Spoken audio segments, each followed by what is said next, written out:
Hello and welcome back. This is obviously a Gunship Battle. Okay, so I haven't done a video on this for a while, so I have progressed myself to level 24 in terms of captain ability, and I am currently at level 21 in HQ. They are different, so just bear that in mind. Current captain's ability or admiral ability or whatever you want to class it as, admiral details.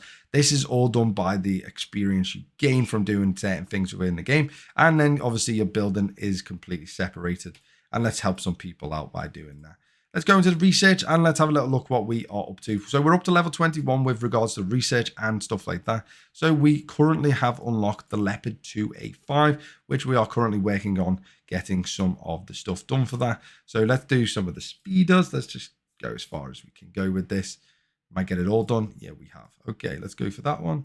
And we might get this one all done as well. Good. So production 2, this is something that's going to be very important.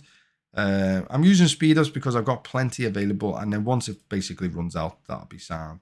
And then tank durability, we'll move on to that. And then the good thing about these ones as well, it moves on to then the jet tree, which is something that we definitely need to focus on because our jets are, I wouldn't say weak, but you could certainly do with a little bit of help.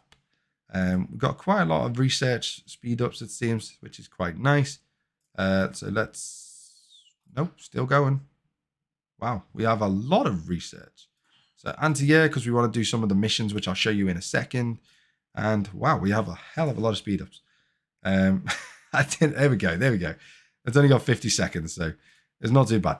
And then, so yeah, what we've been working on our missile build-up. So we've been building up our missiles, just going back and forth between javelins and our M1, whatever they're called, pack freeze. Because the next one is the Ray Bolt at level 23, which we can't get, obviously, at the moment. And then we've been building, obviously, our lineup of Leopard A2s. So we are just mass producing these vehicles, 94 at a time at the moment. We do need to get this building upgraded as well. I don't know if I got the depot done. Did I get it done? No, I haven't got the depot done as of yet. So we want to get you and then go boom. Yes, we want to speed it up and we're going to go like that. Happy days. So we've got 17 hours left on that one to get done. Research is nearly done. We are trying to get the commission up because the commission allows us to do special things. So one, it allows us to increase our defense force higher. I mean, I don't have that many vehicles at the moment. I only own 2,869 at this present moment in time. So it does allow us to get a higher, not that we've even hit that cap yet, but it then decreases the food consumption per hour from these vehicles, which is obviously a bonus. And then deployable, which is the main thing I'm going after. It allows me to deploy more vehicles to go and take on armadas and whatever else. And then looking at our vehicles at the moment, we are currently at, like I said, 2,800. And that consists predominantly of Bradleys and our new Leopard A2s. 2A5, sorry. So we are getting our 2A5s up because they are going to be the ones that we use predominantly because they are incredibly durable. We can sell them, but we're not going to because why would we want to? But yeah, it gives our stats there. So we've got attack, armor, and durability. So we'll compare that to the Bradley, for example. So 21, 54, and 273. And then we got attack 48. And I think this is due to the amount we have available to us, because I own 1,100 and yada, yada. So I think that's what we have available to us. So they are quite good in terms of, obviously, attack, and armor is pretty decent overall, but not as good as the Leopard, for obvious reasons. Durability, again, is not as good as the Leopard. However, they will increase due to the research and yada, yada, yada stuff that I've done. As you can see, my missile build-up is coming along quite nicely. And my aircraft and so on. We did actually lose... Oh, no, we didn't. It's right there. So we did get a legendary Eurofighter as well. We have got it upgraded to level 8, which is quite high. It is incredibly powerful at this level. We've also got a level 6 flanker, which is an SU-33. So yeah, it's called a flanker 33 in this for whatever reason, but it's an SU-33 basically. So yeah, we managed to get a couple of Eurofighters from an event and stuff like that. Moving on. We've got, let me just pull that. So we've managed to upgrade most of our field. Not that it really helps. You need to go and do the events and stuff like that to basically do anything. Or alternatively, what I found quite useful is you go to this store, go to the paint shop, and then you can pull these. And if you pull one of them, it gives you a bunch of resources that help you quite extensively. So we're going to just pull 6 of them. I'm going to pull 5 of the building ones. Happy days. And that pretty much sums up that. We've got our normal supply stuff. We've got our normal events that are going on right now. In terms of the resources I was saying, it gives you 2 chests of these. So if you use it, this will show you what you get. So you get 6k food, 6k iron, and 1k oil, 250 silver. And you get 2 of each of these. Obviously, you get this for 1 chest. You get all of these. So it can build up quite nicely if you have quite a lot of them overall. Let's get some 600 gold there. So we're up to 3,000, which is pretty decent overall. We've got the Enterprise in dock here.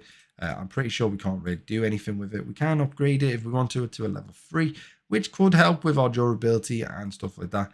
And we've got nothing else to use the blueprints on, so technically this is not a viable. This is quite a viable option. The only problem is it takes a thunderously long time to do, and obviously costs a fortune. 2 days, 17 hours to get the carrier to upgrade. It's quite a long, substantial time. Wonder if we've got any help. We do. So we've got lots of food coming in there from loads of people. Thank you very much, everyone, for helping out. And then in terms of the world map, we are with our alliance at the moment, currently down here. We are pretty much attacking anything and everything we can. We're currently sat at 8.7 million in terms of power overall. And yeah, it's not too bad or too shabby. But yeah, this is where our current state of this game is at. I'm still enjoying it. I'm still having a lot of fun. Ship-wise, we did manage to get a new ship called the Duke class. So we go into this. It does allow us to, we can tier it up as well if you want to.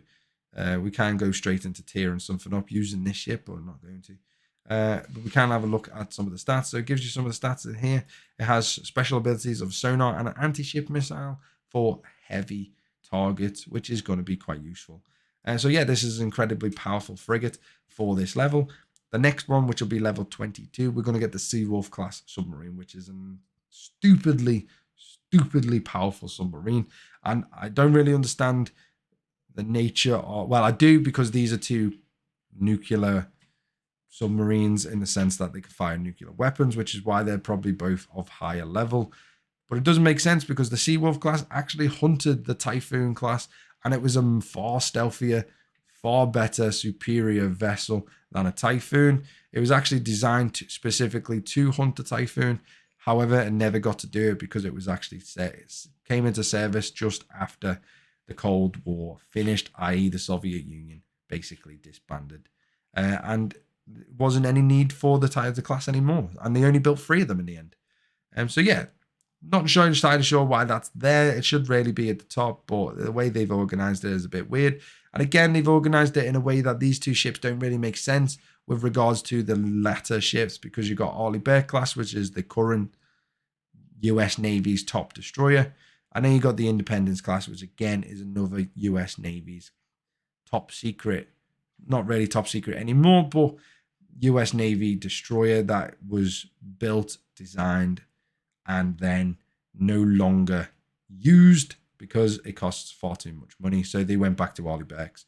So again, them 2 submarines, I understand the concept. They fire nuclear weapons, so it makes them incredibly powerful, but it doesn't really make any freaking sense because cluster missiles, and yeah, it doesn't really make much sense because they are not actually the strongest ships within this lineup overall.